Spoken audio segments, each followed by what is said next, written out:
नमस्कार दोस्तों, हमने पिछले कार्यक्रम में भारत पाक संबंधों पे आरिफ जी से काफी विस्तृत चर्चा की थी। वो चर्चा इनके इंटरव्यू की शक्ल में बदल गई थी, जिसको फिर हमने लगातार जारी रखा, क्योंकि वो ज्ञानवर्धक थी। हमारे ज्ञान और हमारी नॉलेज को बढ़ाने वाली थी, हमारी समझ को विकसित की, पाकिस्तान को लेके हमारी सोच के दायरे को बढ़ाने वाली थी। आज इसका दूसरा एपिसोड है, जिसमें मैं आप सभी का स्वागत करता हूं। आज हम अपनी उन बातों को आगे बढ़ाएंगे और इस विषय को समझने की कोशिश करेंगे। इस कार्यक्रम में मैं आज अभिषेक जी हमारे साथ नहीं है, किन्हीं कारणों से। हमारे साथ हैं हरिप्रकाश पांडे जी और पूर्व की तरह आरिफ अजाकिया साहब। आरिफ अजाकिया साहब का मैं स्वागत करता हूं। सर नमस्कार, है आपका स्वागत है इस कार्यक्रम में। पांडे जी, आपका भी स्वागत है इस कार्यक्रम में। आज आप हमारे साथ रहेंगे और अपने नमस्कार। विचारों को हमारे बीच साझा करेंगे। बिल्कुल। आरिफ सर, आपने कल की जो आपसे हमारी बात हुई, उसमें आपने लगभग पाकिस्तान के बारे में जो मेरी समझ विकसित करी, उसको मैं ये कह सकता हूँ कि एक भारतीय के नाते मुझे कभी कभी बुरा लगता है पाकिस्तान के रवैये से। उसको लेकर हंसी आती है। 70 के दशक के बाद पाकिस्तान में मुझे लगता है कि तेजी से ब्रेन वॉश किया गया जनता को, जिसमें दो इदारे प्रमुख हैं। एक तो आपकी आर्मी और दूसरा उलेमा और मौलानाओं का संगठन।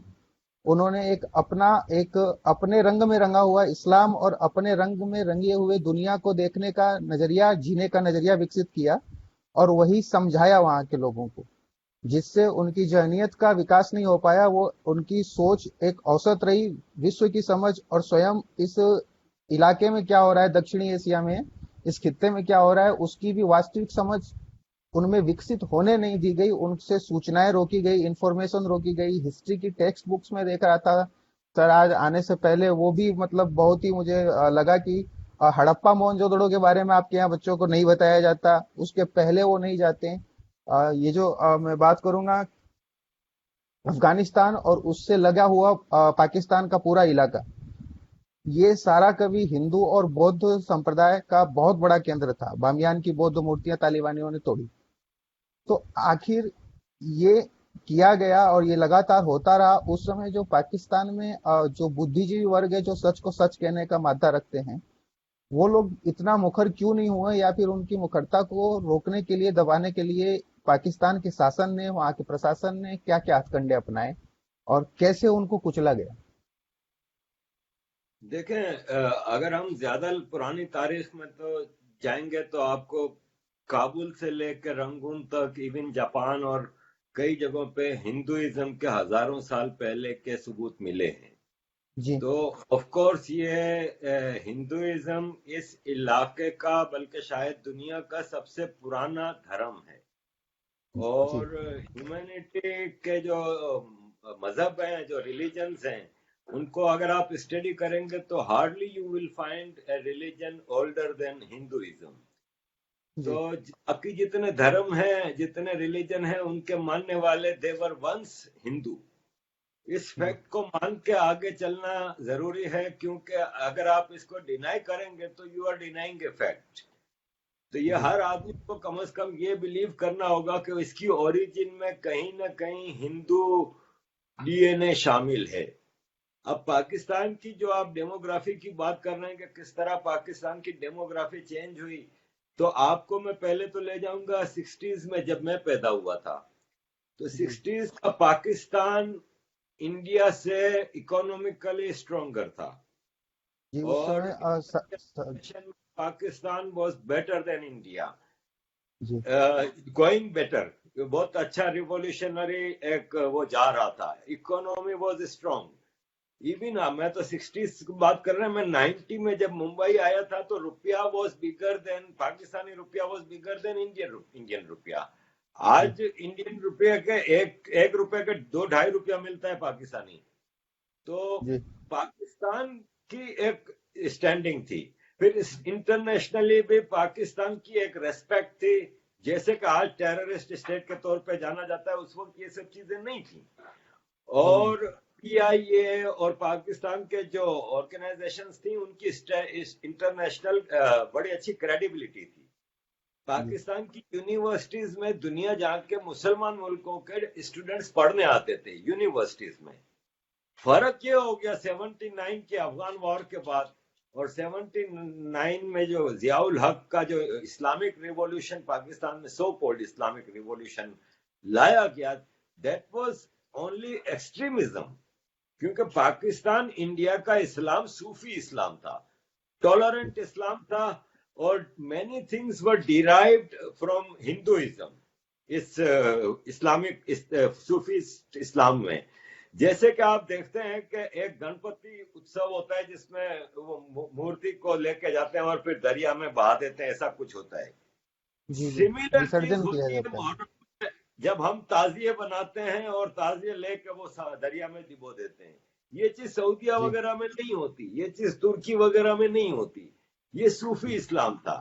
धागे बांधना, मन्नतें मानना, ये सब इंडिया के हिंदुइज्म से डिराइव था, जो कि इस्लाम एग्जिस्ट करता था, और वो एक्सट्रीमिस्ट फैक्टर नहीं था।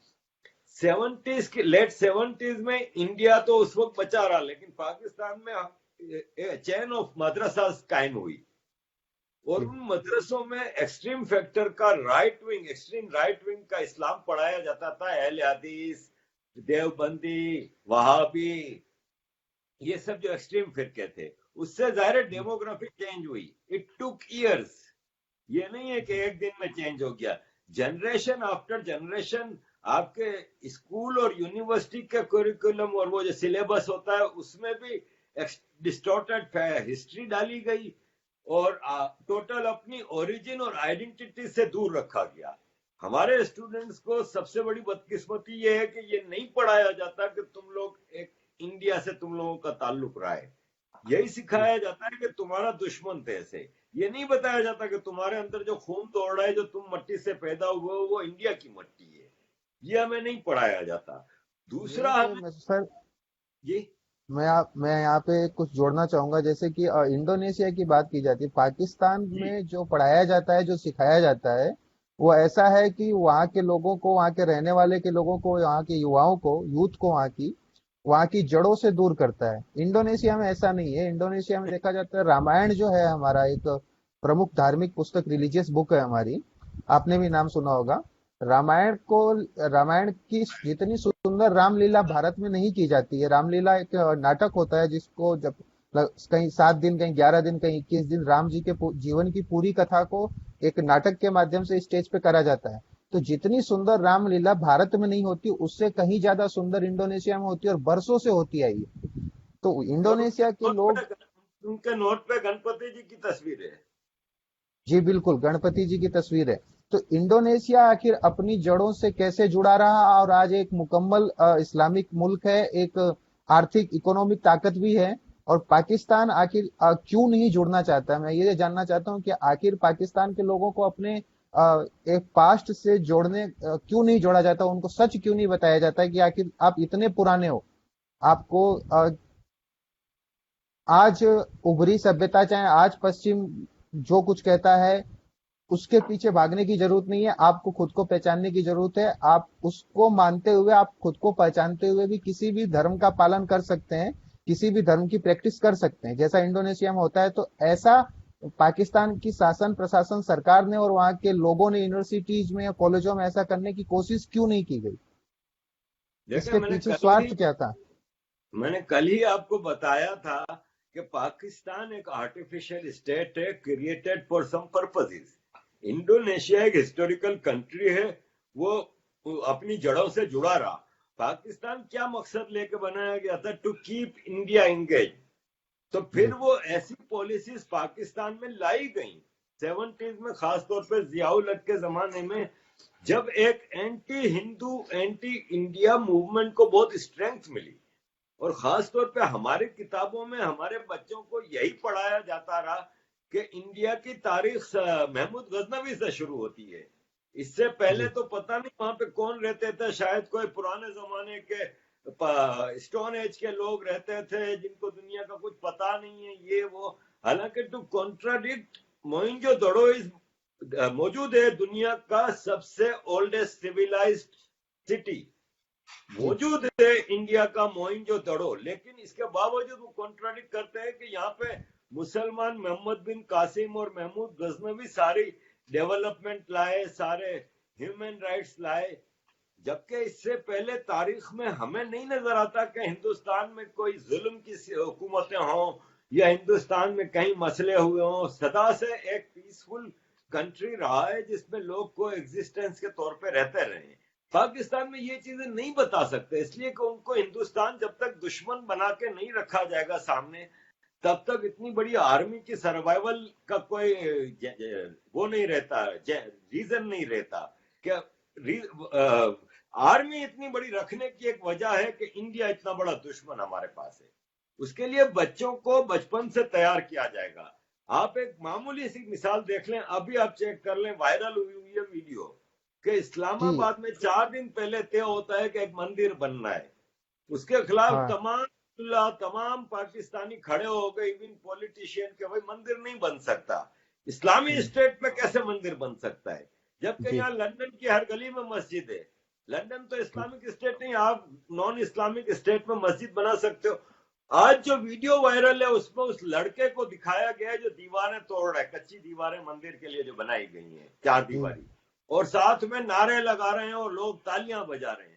ये जी। जुनूनियों की कौम तैयार स्पेशली की गई है इस रीजन में एक डिस्टेबलाइजेशन रखने के लिए।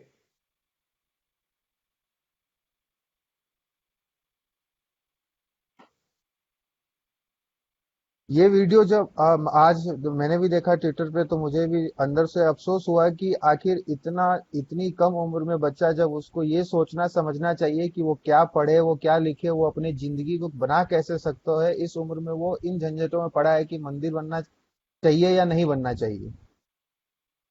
इन्हीं सब अरे चीजों को। अरे उसके उसके जज्बे को देख के हमें महसूस होता है कि वो अंदर से फील कर रहा है कि वो एक ऐसा काम कर रहा है कि अब इसकी जन्नत पक्की हो गई है। ये जज्बा अंदर से इसके मौजूद है। और फिर बाकी जो लोग तालियां बजा रहे हैं वो रश्क से देख रहे हैं कि कितना अजीम काम कर रहा है ये लड़का। तो जी। ये कौम स्पेशली तैयार की गई है जुनूनियों की। और इसको तैयार करने के लिए इन्होंने मदरसे के साथ साथ स्कूल और उसके सिलेबस का भी बखूबी फायदा उठाया है। एग्जैक्टली, यूनिवर्सिटीज कॉलेज तक जाके आपको डिस्टोर्टेड हिस्ट्री पढ़ाई जाती है। इवन आपके कॉमन लाइफ में टीवी पे ड्रामे दिखा रहे हैं, अर्तुगरल टीवी पे ड्रामे, अरबिक कल्चर को प्रमोट किया जाता है। और हम अगर इंडियन कल्चर को प्रमोट करते हैं तो हमें ताने मारे जाते हैं कि तुम एक अरब नबी के मानने वाले हो, हमें नबी को पैरवी करनी है, हमें इंडिया से क्या ताल्लुक है। तो मैं ये कहता हूं कि हमारे कुरान में अल्लाह ताला ने फरमाया है कि मैंने तुम लोगों को कबीलों में और कौमों में तकसीम किया है ताकि तुम अपनी आइडेंटिटी कायम रख सको। तो even Quran allows you to remain within your cultural boundaries. आपको कोई मजबूर नहीं करता इस्लाम में कि भाई आप अपना मजहब छोड़ दो, अपना लिबास छोड़ दो, अपनी कल्चर छोड़ दो, अपने इलाके की जो परंपराएं वो छोड़ दो। जैसे कि आपने अभी मिसाल दी थी इंडोनेशिया की, इंडोनेशिया में इस्लाम महफूज है, हालांकि वो अपनी कल्चर से डीपली जुड़े हुए हैं। इस्लाम खाली पाकिस्तान में खतरे में रहता है हमेशा, क्योंकि इन लोगों जी का हिपोक्रेसी के ऊपर एक टोटल डिपेंडेंस है। इस वजह से जी इनका इस्लाम पाकिस्तान में हमेशा खतरे में रहता है। जी। आरिफ जी, जब भारत में भी यही हालत है, भारत के हमारे एक बुद्धिजीवी होंगे, गीतकार भी हैं, उनका आपने नाम सुना होगा, जावेद अख्तर जी। जी जी। जावेद अख्तर जी भी कुछ कुछ इसी तरीके की बातें करते हैं। उनका ये कहना है कि भाई अलाउद्दीन खिलजी जैसे लोगों ने इंडिया को सिविलाइज किया। सिविलाइज तो मैं नहीं कह सकता, हाँ उनका अलाउद्दीन खिलजी का योगदान है, लेकिन योगदान से ज्यादा उनकी शख्सियत का वो पहलू याद रखने वाला है जो उजला नहीं है। किसी एक मुस्लिम राजा की या शासक की एक आध अच्छाई को बार बार हाईलाइट करके आप उनकी गलतियों को छुपाकर डिफेंसिव होकर आखिर क्या आप अपनी कौम को गुमराह नहीं कर रहे हैं? खासकर जावेद अख्तर जैसे लोग या फिर अन्य ऐसे विचारधारा रखने वाले लोग। देखें, जावेद अख्तर साहब तो एक मुनाफिक आदमी है, सिंपल से मुनाफिक इंसान है। बनते तो एथेइस्ट हैं, लेकिन इस्लाम का जी झंडा उठा के हमेशा आपको ये आगे आगे नजर आएंगे। जहां कोई बात होगी तो जी इनका इस्लाम का झंडा लेकर मुसलमानों के दिफा में आ जाएंगे, कभी किसी हिंदू क्रिश्चियन के दिफा में नहीं आते। और सबसे बड़ी जी बात है कि एथेइस्ट बार बार रिलीजन को क्यों डिफेंड करता है। जी। एथेइस्ट जो हाँ ट्रू एथेइस्ट होता है वो तो रिलीजन पे बिलीव नहीं करते। मसला ये जी है जावेद अख्तर साहब का कि ये वो लोग हैं जो आपके हिंदुस्तान के तालीमी निजाम की कमजोरी है। क्योंकि आपके जी हिंदुस्तान के एजुकेशन सिलेबस में अंग्रेज को तो इन्वेडर दिखाया गया है, मुसलमान जी को इन्वेडर नहीं दिखाया जाता। आपके यहाँ मुगल जी एम्पायर को इंडियन एम्पायर करार दिया जाता है, जबकि ब्रिटिश जी एम्पायर को ब्रिटिश एम्पायर करार दिया जाता है। आपको दिल्ली जी सल्तनत से तो आपकी हिस्ट्री शुरू होती है। चंद्रगुप्त मौर्य जी के ऊपर आपने एक पैराग्राफ भी नहीं रखा, शायद या रखा भी है तो खाली जी एक पैराग्राफ में उनका पूरा निपटा दिया है, जो कि मेरा ख्याल है कि हिंदुस्तान के अजीम तरीन किंग में से एक थे वो। फिर अशोक, इस विषय पे। अशोक का जी इस धरती पे कितना बड़ा छाप लगी हुई है। अशोक ने जो टीचिंग्स दी हैं और जो उसने उसका रूल था, जो आप उसको जी अपने बच्चों को दिखा नहीं रहे। आप अपने बच्चों को बहादुरी का किस्से दिखा रहे हैं कि बाबर आया था और हिंदुस्तान फतह कर लिया। अबे बाबर आपका इन्वेडर था, वो हिंदुस्तान की हमदर्दी में नहीं आया था। इसके पुरखों में तैमूर और ये सब आते रहे लूटने के लिए, तो वो भी एक लुटेरा था। उसने अकलमंदी ये की कि उसने कहा ये लोग लूट के वापस चले जाते थे, मैं इधर ही बैठा रहता हूँ। अब अगर जी लॉर्ड माउंट बेटन का बेटा पैदा होता है हिंदुस्तान में तो वो हिंदुस्तानी नहीं हो जाता है। इसी तरह बाबर का बेटा हुमायूं अकबर अगर पैदा होता है और वहां पे राज कर रहे हैं तो वो स्टिल दे आर इन्वेडर्स। लेकिन आपकी किताबों में नहीं दिखाया जाता। आपकी किताबों में दिखाया जाता है कि टीपू सुल्तान तो धरती के लिए जंग लड़ रहा था। ये नहीं दिखाया जा रहा कि किससे जंग लड़ रहा था, शिवाजी महाराज से या जी मराठों से, जो कि जी इंडिजिनियस इंडियन थे, और उनसे लड़ने जी के लिए मदद मांग रहा है। अफगानिस्तान के बादशाह को दावत देता है कि हमला करो हिंदुस्तान के ऊपर। फ्रांसीसियों को कहता है कि मेरी मदद करो, उनसे हथियार लेके लड़ता है। वो आपकी किताबों में सबसे बड़ा पैट्रियोट है, जबकि उससे लड़ने जी वाले इंडियन इंडिजिनियस इंडियंस जो कि इंडिया की परंपरा और कल्चर की हिफाजत कर रहे थे, उनको उनको जगह ही नहीं मिलती आपकी हिस्ट्री की बुक्स में। तो फिर ये तो इस तरह के लोग पैदा होंगे, जावेद अख्तर जैसे लोग पैदा होंगे, जब आपके यहाँ भी एक बहुत बड़े रिफॉर्म की जरूरत है। जी। ये तो हाँ, एक बड़े हिस्से का हमारे यहाँ का मानना है कि हमारे यहाँ भी इतिहास में, हिस्ट्री में और कुछ स्कूल के सिलेबस करिकुलम में सुधार की जरूरत है। और इसका कारण ये है कि कम्युनिज्म को मानने वाले वामपंथी विचारधारा का हिस्सा भारत की राजनीति में लगभग 1920-25 से ही प्रभावी हो गया था। और इन्हीं कम्युनिस्टों का एक एजेंडा था कि भारत और पाकिस्तान दो टुकड़े बने। ये एक सच ये भी है, सब जानते हैं कि जब चुनाव हो रहे थे तो मुस्लिम लीग का प्रचार करने भी में भी सबसे आगे कम्युनिस्ट वर्ग ही था भारत का। तो ये एक बड़े एजेंडे और बड़े प्लान के तहत किया गया है, जिसका शिकार काफी हद तक पाकिस्तान भी रहा है और काफी हद तक भारत भी रहा है। लेकिन मुझे लगता है कि भारत और पाकिस्तान के बीच में अंतर यह है कि भारत की जनता थोड़ा देर से ही सही, लेकिन इस छल को, इस छलावे को और इस भ्रमजाल को, जो ये इल्यूजन फैलाया गया कम्युनिज्म के मानने वालों के द्वारा, जिनके हाथ में हमारा पूरा एकेडमिया था और हमारा पूरा मीडिया था, उसको समझ गई है। लेकिन पाकिस्तान में अभी भी इनका होल्ड और कंट्रोल कायम है और वो एक सर्किल बदल चुका है। अब वहां पे अगर कोई रिफॉर्म किया जाता है तो सबसे पहले बात इस्लाम की आती है। वहां पे कट्टरता को इतना बुरी तरह फैला दिया गया है, मतलब रेडिकलाइजेशन बहुत तेजी से किया गया है। और वही सब कुछ कश्मीर में भी किया गया है और वैसा ही भारत में करने की कोशिश की जा रही है, लगातार जारी है।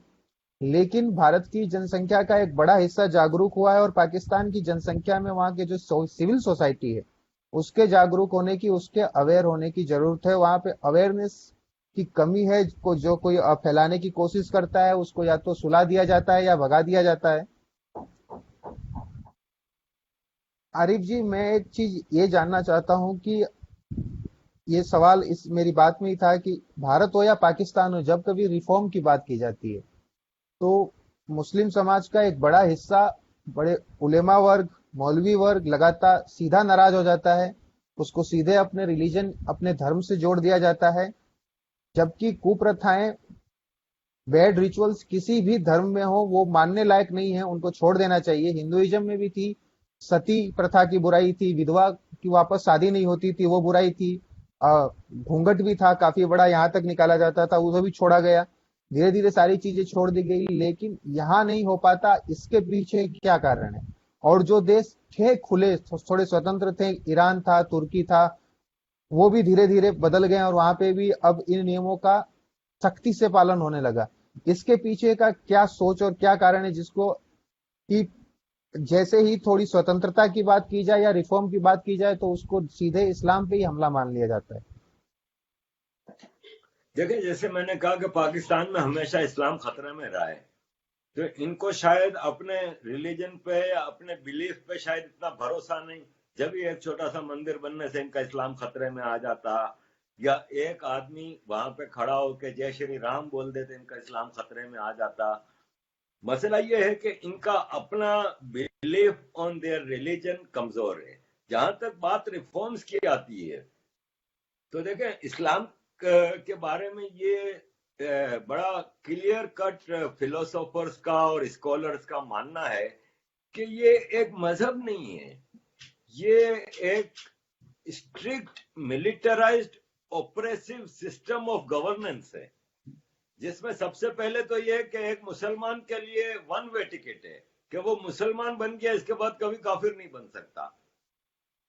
दूसरा ये है कि हमारे यहाँ क्वेश्चन करना मना है इस्लाम में, कि आप अगर कोई चीज इस्लाम की ऑथेंटिक क्वेश्चन करेंगे तो आपको जवाब में कुफर के फतवे मिलेंगे और आपका कत्ल का और आपको ब्लास्फेमी लॉ के तहत कानून का सामना करना पड़ेगा। तो क्वेश्चन इज नॉट अलाउड।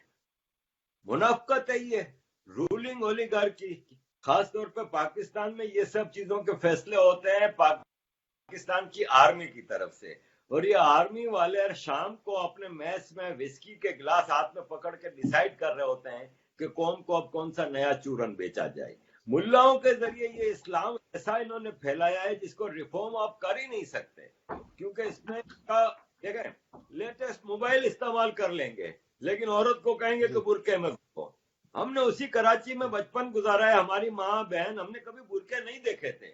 आज आपको कराची की 60% औरतें बुरके पहने हुए नजर आएंगी। ये है इनका रिफॉर्मेशन, ये बैकवर्ड जा रहे हैं।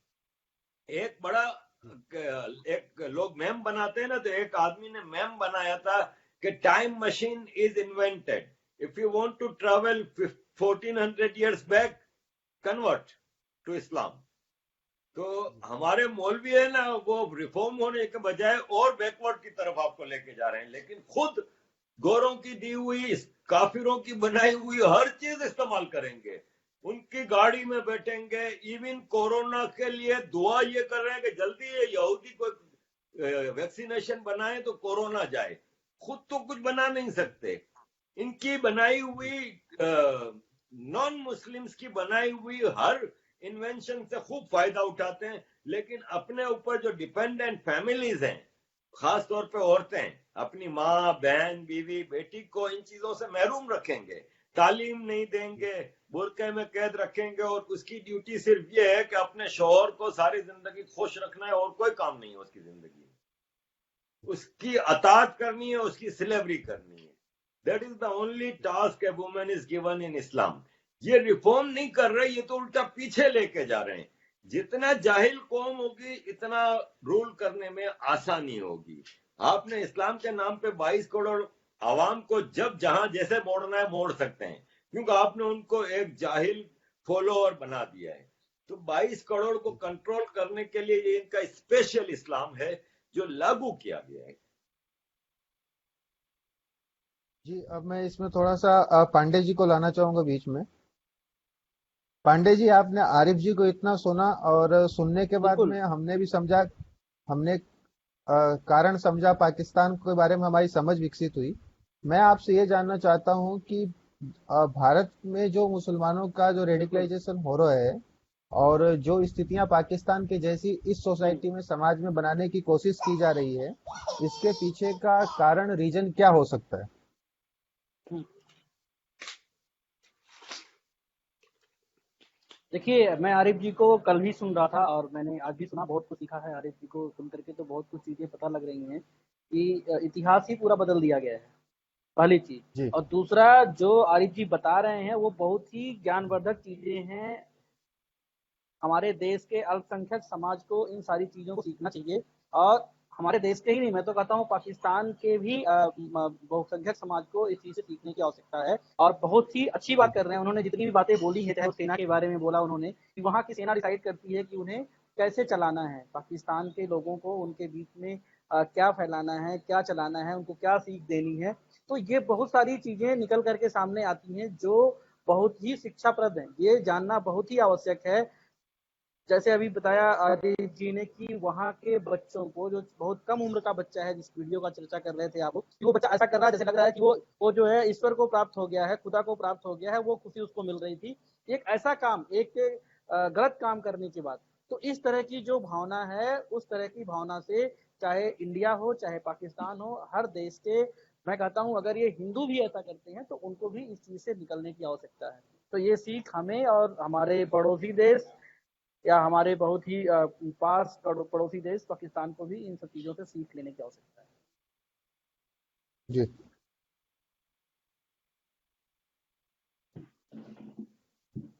आरिफ जी, जब बात की जाती है भारत में अल्पसंख्यक माइनॉरिटी वर्ग के पिछड़े होने की और इनके रेडिकलाइजेशन की, तो इनके बचाव में ये तर्क दिया जाता है कि इनका विकास कम हुआ है, ये डेवलप कम हुए हैं, इनके पास एजुकेशन कम है, इनके पास वेल्थ की कमी है, इनके पास सुविधाओं की कमी है। इसलिए ये वर्ग पिछड़ा होने के कारण, बैकवर्ड होने के कारण, धर्म के नशे में, धर्म के अफीम के नशे में तेजी से डूबता जा रहा है।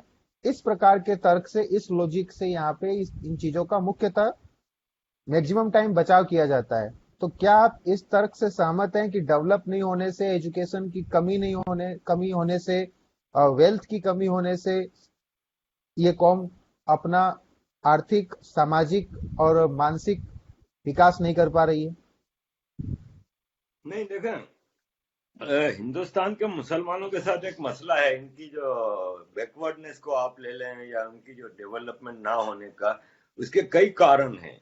मेन कारण जी क्या है पता है? कि आप एक अपने आप को एक मुसलमान बच्चे के तौर पे अगर अपने आप को रखें, तो उसको सबसे पहले तो ये है कि जो चीज वो स्कूल से पढ़ता है ना, उसका नेगेशन एट होम मिलता है। स्कूल में जी अगर जाहिर इंडिया का स्कूल है, वो आपको टॉलरेंस, इक्वलिटी, इक्वालिटी, ये सब चीजें पढ़ाएगा, बच्चे को आगे बढ़ाएगा। घर पे जाएगा तो माँ कहेगी कि तुम अपने हिंदू दोस्त के करीब क्यों बैठते हो, या हिंदू तुम्हारे बराबर नहीं, और उसको मुसलमान करने की कोशिश करो।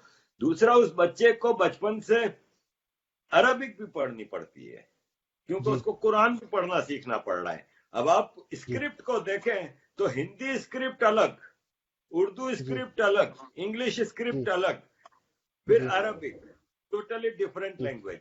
फिर आपको जी इंसिस्टेंस मिलेगी आपके पेरेंट्स और आपके जो एल्डर्स हैं उसकी तरफ से कि प्रायोरिटी इज कुरान, प्रायोरिटी पहले ये चीज पढ़ो। तो जब वो बच्चा अपना आधा टाइम मदरसों में गुजारेगा और घर पे भी कुरान और नमाज और इन चीजों पे, तो आज के जमाने का बच्चा कहता है पढ़ने के अलावा मुझे इंटरटेनमेंट भी चाहिए। तो नमाज, कुरान, इन चीजों के और इंटरटेनमेंट के बाद उसको अपने पर्सनल प्रोग्रेस या रियल एजुकेशन के लिए उसके पास वो एनर्जी, वो चीज बचती ही नहीं है। तो जब वो बड़ा होता है, तो या तो वो एक बहुत ही ज्यादा रिलीजियस होगा, तो फिर उसका ध्यान पढ़ाई की तरफ नहीं होगा। दूसरा, वो compete कर ही नहीं सकता। एक दूसरा, एक हिंदू है, सुबह 5 मिनट पूजा कर ली, अब अपने काम पे लग गया। उसके माँ बाप भी इसको ये नहीं कहेंगे कि ये मुसलमान तुम्हारे बराबर नहीं, खाली तुम जन्नत में जाओगे, और इक्वलिटी, ये मैसेज होता है बचपन से हमारे दिमागों में डाला जाता है कि यू आर सुपीरियर, क्योंकि only you are the believer, only you are correct, बाकी सब गलत है। हिंदू कहता है कि जी बाकी मुख्तलिफ हैं, गलत नहीं कहता। हमें कहा जाता है कि तुम जी मुख्तलिफ हो लेकिन तुम करेक्ट हो। खाली जाकिर नाइक को सुन लें आप, वो कहता है ओनली जी मुस्लिम्स आर करेक्ट, बाकी सब गलत है और ये सब जहन्नम में जाएंगे, खाली मुस्लिम जाएगा जन्नत में। जब आप बचपन से जी मेरे दिमाग में ये डालेंगे, तो मैं तो कहूंगा कि पांडे जी मेरे इक्वल नहीं है, क्योंकि पांडे जी जी मुस्लिम नहीं है, क्योंकि मुझे ये सिखाया गया है। जो हिंदुस्तान का मुसलमान बच्चा इस तरीके से बड़ा होता है, फिर क्या होता है, क्या कम्युनिटी सिस्टम है। हम फिल्मों में भी देखते हैं और रियल में भी आप देखें तो यही हो रहा है कि मुसलमान कम्युनिटी लीडर उस कम्युनिटी को बैकवर्ड रखता है पर्पसफुली, ताकि दुनिया को दिखाया जाए, क्योंकि आफ्टर ऑल इनके वेस्टेड इंटरेस्ट है, और वेस्टेड इंटरेस्ट कहां से सर्व होते हैं आपको अच्छी तरह पता है। मेरा मुल्क जी ऐसे लोगों को इजीली एडॉप्ट करता है। मार्च के जी महीने में पाकिस्तान सेनेट में एक रिपोर्ट पेश की गई थी जिसमें बताया गया था कि इंडिया के, ये कोरोना से पहले की बात है, मार्च के महीने में सेनेट में आई थी, कि इंडिया में जो अनरेस्ट है सिटीजन अमेंडमेंट एक्ट के हवाले से और दीगर चीजों के हवाले से, उसमें we are targeting the smaller political parties who are opposing BJP and RSS. जी We are जी targeting the media persons who are also opposing RSS and ये पाकिस्तान की पॉलिसी रही है। तो Muslim community leader when following dictation. फिर तीसरी बात ये आती है कि आपके जो पाकिस्तान में इंडिया के मोस्ट वांटेड टेररिस्ट बैठे हैं दाऊद इब्राहिम, तो जी मुस्लिम कम्युनिटी अपने मेन धारे को छोड़ के भी नहीं हट सकती, कि वो अगर अपने धारे से अलग होने से डरते हैं कि ये तो फिर टेररिस्ट हमारे दुश्मन हो जाएंगे, कम्युनिटी सोशल बाइकॉटिंग होता है, तो बहुत कम जी मुसलमान बच्चे ऐसे प्रोग्रेस करते हैं जैसे कि हिंदुस्तान के लोगों को हम देखते हैं कि वो एजुकेशन हासिल करके देश की प्रोस्पेरिटी में और उसमें इजाफा करने के लिए मेहनत करते रहते हैं। जी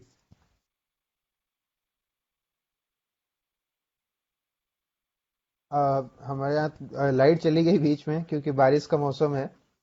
आरिफ जी, इस बात को मैं थोड़ा सा और आगे एक अलग जगह लेके जाना चाहूंगा। मैं ये जानना चाहता हूँ, ये सवाल मेरे अंदर शुरू से है कि एक चीज सिखाई जाती है, बार बार कहा जाता है, जब हम बात भी करते हैं तो पढ़ने को भी मिलता है और इस समाज के लोग भी हमें बताते हैं कि इस्लाम जो धर्म है इसके अंदर किसी भी तरीके का डिस्क्रिमिनेशन नहीं है।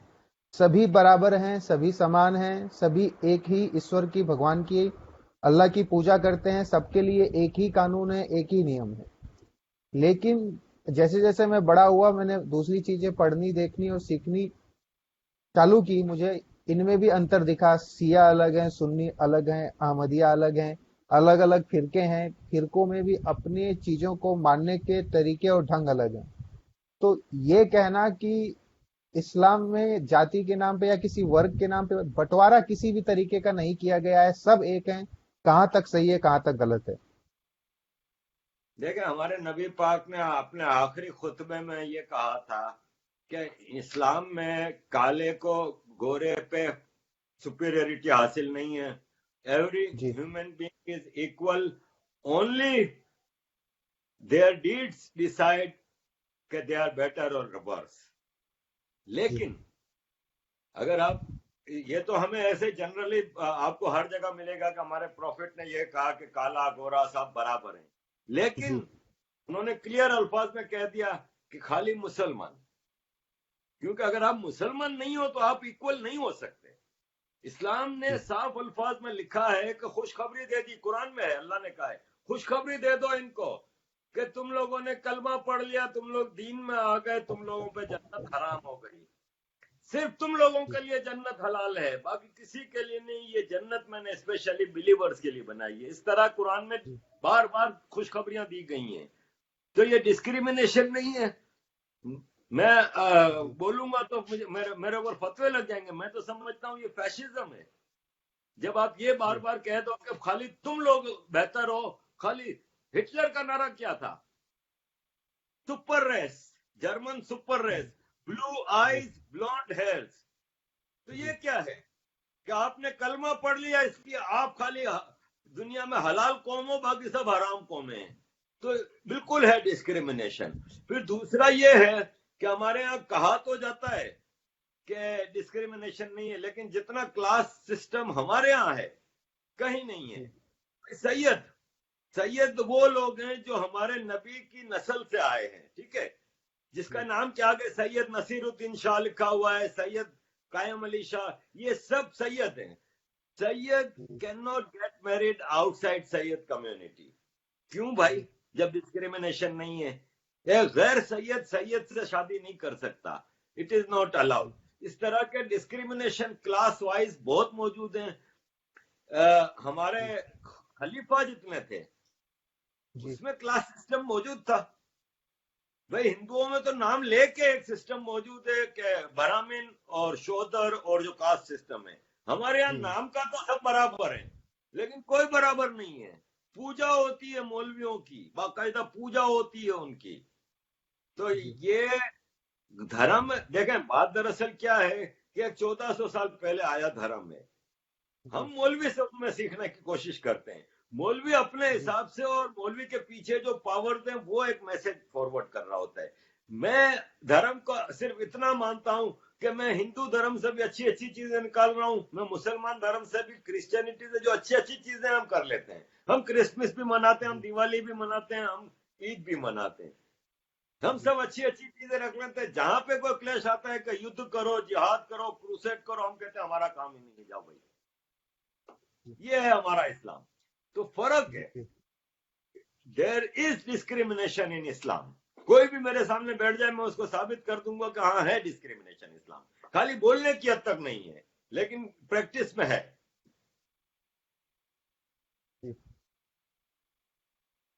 आरिफ जी, ये मेरा आज का सेकंड लास्ट क्वेश्चन होगा। जी। हमने 2 दिन बात करी, एक चीज तो क्लियर कट समझ में आई है कि पाकिस्तान की फौज, वहाँ की गवर्नमेंट और उसमें बैठे हुए लोग और मौलाना, उलमा आदि धार्मिक लोग, ये कभी नहीं चाहेंगे कि भारत और पाकिस्तान के संबंध आपस में सुलझें, आपस में चल रहे लड़ाई झगड़े बंद हो, खत्म हो।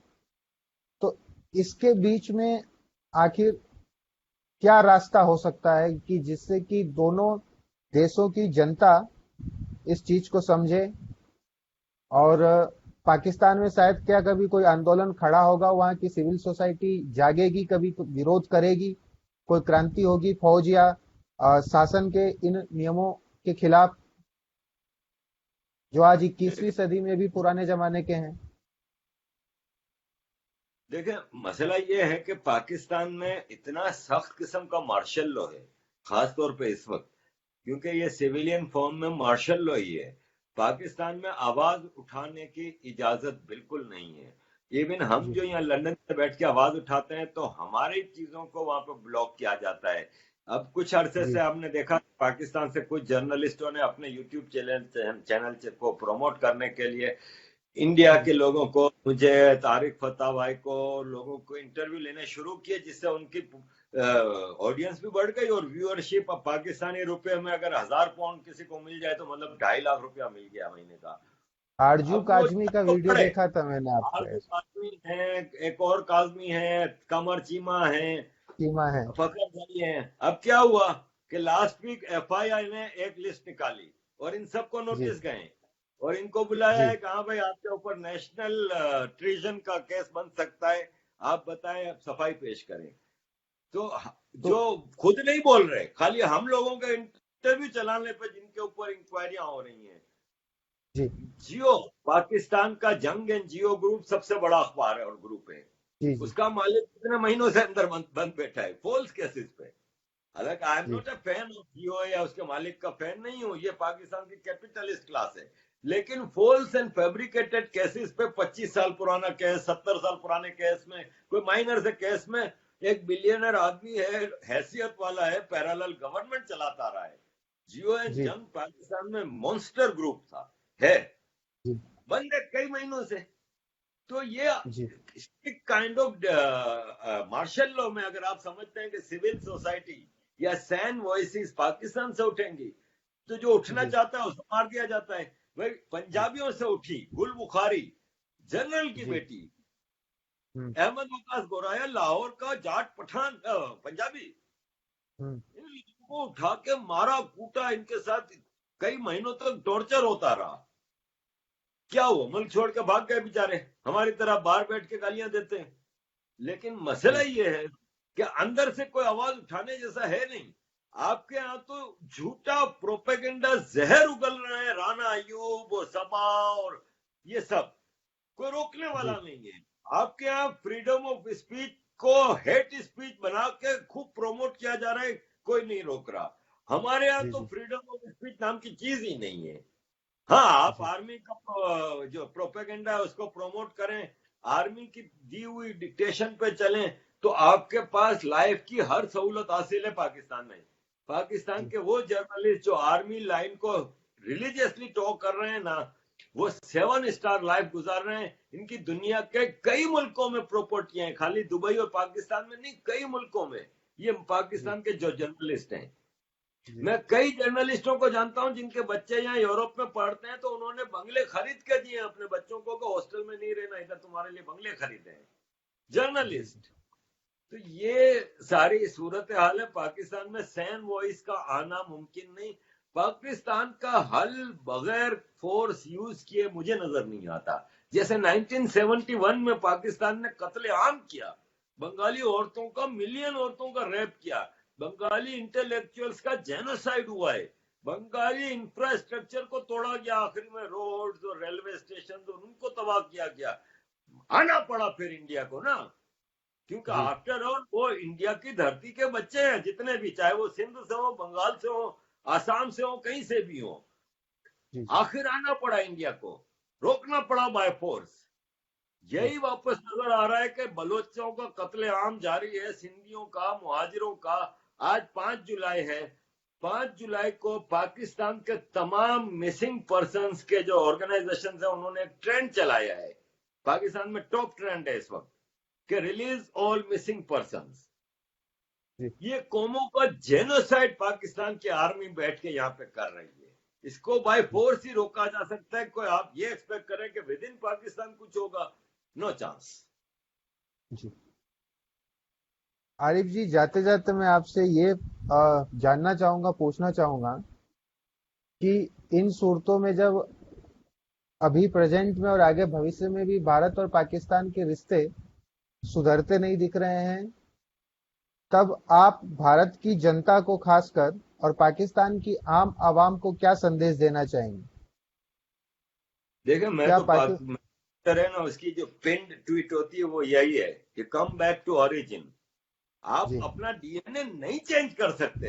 अभी तक जी वो साइंस आई नहीं जो मेरे अंदर से डीएनए में से इंडिया निकाल दे। तो क्यों जी आप इधर उधर जा रहे हो? ये दुश्मन नहीं है, ये हमारा मातर देश है, हमारा मदरलैंड है। जिस दिन हमारे जी पाकिस्तानियों के जहन में ये बात आ गई कि ये हमारे दुश्मन नहीं, हमारे बड़े भाई हैं, हमारा अपना ही देश है ये। एक जी इंडियन ओरिजिन का आदमी वेस्ट इंडीज में रहता है 500 साल से, जी कई जनरेशन से, उससे पूछो जी हाँ भाई व्हाट इज योर ओरिजिन, तो कहेगा इंडियन। जी तो पाकिस्तानी को मौत आती है कि 72 साल पहले तुम लोग सब इंडियन ही थे। तो अगर जी तुम्हारी ओरिजिन पूछते हैं तो क्यों नहीं बताते, या शर्म क्यों आती है कि हम इंडियन ओरिजिन के हैं? जी ये जहन से निकालना होगा। आपकी जो सरकार है पाकिस्तान की, उसके पढ़ाए हुए ये झूठे सबक को आपने भूलना होगा पाकिस्तानी अवाम को। और अगर आप पाकिस्तान और रीजन में खुशहाली देखना चाहते हैं, सिर्फ इतना जी सोचें कि जी पाकिस्तान का एक्टर जावेद शेख जब एक जी फिल्म बनाता है तो वो 2 करोड़ 3 करोड़ की फिल्म बनाता है, और उसको देखने के लिए पाकिस्तान में गिनती के कुछ लोग जाते हैं। लेकिन अगर इंडिया पाकिस्तान कॉमन मार्केट होगी तो वही जावेद शेख 50-100 करोड़ की फिल्म बनाएगा और उस पर 50-100 करोड़ कमाएगा। एक कॉमन जी पाकिस्तानी को समझना होगा कि एक इंडियन को तो 20 करोड़ की मार्केट मिल रही है, एक पाकिस्तानी को 130 करोड़ की मार्केट मिल रही है। अगर तुम लोग अपनी हुकूमत के झांसे में ना आओ और अपनी हुकूमत को प्रेशराइज करो कि भाई हमें नहीं करना जी रिलेशनशिप किसी चाइना से और इधर उधर से, ना उनसे हमारी कल्चर मिलती है, ना उनसे हमारा हिसाब किताब मिलता है। कुत्ते बिल्ली घोड़े कोई जानवर है जो ना खाते हो? वो कौन से हमारा क्या मेल जी खाता है कि हम अपनी लड़कियां उधर शादी कर रहे हैं, उसमें फखर कर रहे हैं, उनकी मार खा रहे हैं अपनी सड़कों पे। तो ये जो आपका अपना देश बराबर में बैठा है, ओन इट, उसको अपना देश मानो। जिस दिन इंडिया पाकिस्तान की कॉमन मार्केट होगी, इंडियनों से लाख गुना ज्यादा पाकिस्तानियों को फायदा है इसमें। राहत फतेह अली खान अगर इंडिया ने ब्रेक ना दिया होता तो आज भी मजारों के बाहर बैठ के हारमोनियम पकड़ के बैठ के गाना गा रहा होता। ये मार्केट है और ये फ्री मार्केट है। यहाँ पे ऑस्ट्रेलियन, साउथ अफ्रीकन, दुनिया जहाँ के लोग आके अपना काम करते हैं और फायदे उठाते हैं। आप लोग इसको दुश्मन बना के बैठे हुए हो। नुकसान आम पाकिस्तानी का है अगर आप हिंदुस्तानी को दुश्मन मानते हो। फायदा आम पाकिस्तानी का है अगर आप हिंदुस्तान को अपना बड़ा भाई और अपना दोस्त मानते हो। मैंने देखा है, हिस्ट्री मुझे बताती है कि पाकिस्तान ने जब भी एक स्टेप फॉरवर्ड लिया है इंडिया की तरफ दोस्ती में, तो इंडिया ने 10 स्टेप फॉरवर्ड बढ़ के गले लगाए है, लेकिन हमेशा फिर पीठ पे छुरा मारा गया है। तो ये प्रैक्टिस छोड़ के ऑनेस्टली इंडिया के साथ दोस्ती करो। Very good for the reason and people of Pakistan.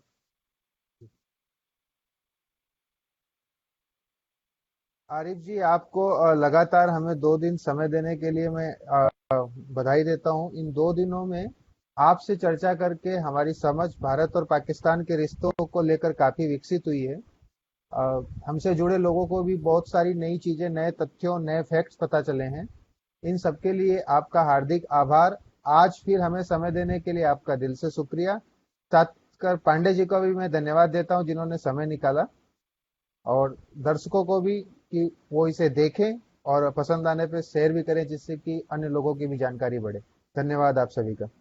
बहुत शुक्रिया जी, बहुत शुक्रिया।